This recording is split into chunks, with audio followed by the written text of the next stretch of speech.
গান গেয়ে নেপালের জনগণের মন জয় করে রাজনীতির মাঠেও বাজিমাত করেন র্যাপার বালেন্দ্র শাহ। মেয়র হওয়ার পর দেশটির ৪৭তম এবং সর্বকনিষ্ঠ প্রধানমন্ত্রী হয়ে গড়েন ইতিহাসও। জেনজি বিক্ষোভ ও গণ অভ্যুত্থানে কেপি শর্মা ওলি ক্ষমতাচ্যুত হওয়ার ৫ মাসের মাথায় গত মার্চে নির্বাচিত হয়ে সরকার গঠন করেই নেপালের রাজনীতিতে আলোড়ন সৃষ্টি করেন বালেন্দ্র শাহ।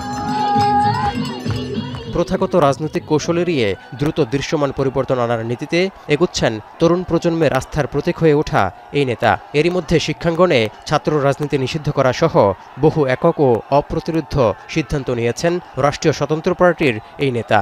এসব কারণে অস্বস্তিতে দল ও জেনজি সরকারের অন্যান্য সদস্যরা। এছাড়া দায়িত্ব নেওয়ার ৬০ দিন পেরিয়ে গেলেও পার্লামেন্টে একদিনও কথা না বলায় সমালোচনার মুখে পড়েন এই র্যাপার প্রধানমন্ত্রী।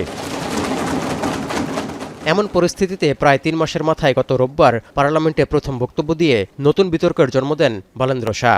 ভারত চীনের সঙ্গে থাকা বিতর্কিত সীমান্ত, লিপুলেক, লিম্পিয়াধুরা এবং কালাপানি সম্পর্কিত প্রশ্নের জবাবে শাহ বলেন, প্রধানমন্ত্রী হওয়ার পর তিনি জানতে পেরেছেন যে শুধু ভারতই নয়, নেপালও অনেক জায়গায় ভারতীয় ভূখণ্ডে অনুপ্রবেশ করে আছে। এটি বলতেই সংসদে তুমুল হট্টগোল তৈরি হয়। প্রধানমন্ত্রীর এই মন্তব্যটি বাতিলের দাবিও তোলেন বিরোধী সংসদ সদস্যরা।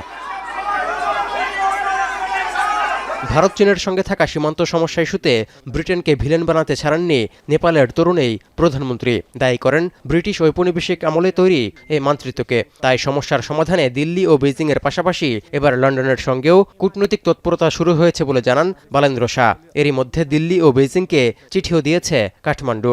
এমনকি ব্রিটেনের সঙ্গেও যোগাযোগ অব্যাহত রয়েছে।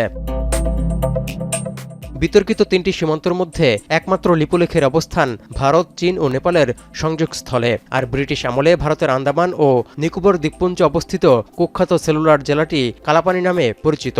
ইস্ট ইন্ডিয়া কোম্পানি ও নেপালের মধ্যে ১৮১৬ সালে সগৌলি চুক্তির পর কালাপানি অঞ্চলের সীমান্ত বিরোধ শুরু হয়।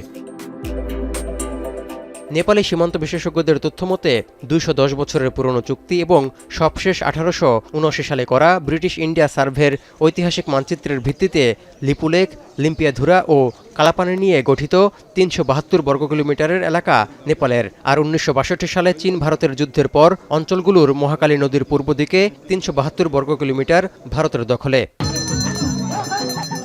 এখন প্রশ্ন হলো, নিজের একক সিদ্ধান্তে সীমান্ত ইস্যুতে কূটনৈতিক জট আদৌ খুলতে পারবেন কিনা বালেন্দ্র শাহ। কারণ সমপদমর্যাদা ছাড়া অন্য কারোর সাথেই কূটনৈতিক আলোচনা করতে চান না বলে ঘোষণা দেন নেপালের এই তরুণ প্রধানমন্ত্রী। যার কারণে ওই সময় কাঠমান্ডু সফর বাতিল করতে বাধ্য হন ভারতের পররাষ্ট্র সচিব বিক্রম মিশ্রি। এতে করে দুদেশের সম্পর্কে টানাপোড়েনের শঙ্কাও প্রকট হয়। এদিকে নেপালে তিব্বতী বিচ্ছিন্নতাবাদীরা বিশেষ কোনো সুযোগ সুবিধা পাক তা চায় না বলে সাফ জানিয়ে দিয়েছে চীন। এই গোষ্ঠীটি তিব্বত মুক্ত করতে সক্রিয় ভিক্ষুদের সঙ্গে যুক্ত বলে ধারণা করা হয়। সার্বিক পরিস্থিতিতে নেপালের র্যাপার প্রধানমন্ত্রী কূটনৈতিক সফলতা ধরা দেয় কিনা তাই এখন দেখার বিষয়। তৌহিদুর রহমান, এখন বিশ্ব। ৭২ ঘন্টা ময়েশ্চার লক সমৃদ্ধ লিলি বডি ওয়াশ। শিয়া বাটারের গুডনেস স্কিন রিপেয়ার করে রাখে সফট ও গ্লোয়িং।